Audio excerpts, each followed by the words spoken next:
Why doesn't the US use the metric system? Well, after the French Revolution in the late 18th century, the fledgling French Republic devised a new unit of measurement called the meter, 1/10,000,000th of the distance between the North Pole and the equator. That became the basis for the metric system, which was eventually adopted in many other countries around the world. The US wasn't among them. Though Thomas Jefferson did show interest in the system when he was Secretary of State in the 1790s, no change ever came to fruition. According to Northwestern University history professor Ken Alder, Americans may have simply been resistant to the idea of standardizing something on a global scale. He said, "I understand when people resent it as a remote force of globalization that produces uniformity, and it's perfectly rational to want local control. It can also be about taking a position against something that's hyper-rational and French."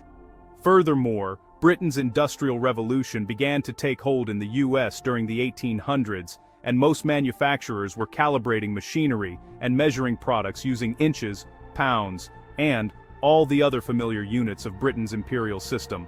As Encyclopedia Britannica explains, shifting to the metric system would have been laborious and costly. Whenever Congress brought it up, business owners and citizens quickly shut it down.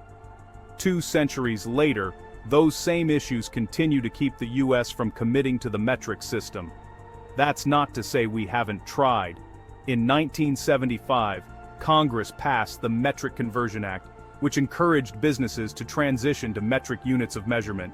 Since it wasn't mandatory and imperial units would still be accepted, it hardly upended the status quo.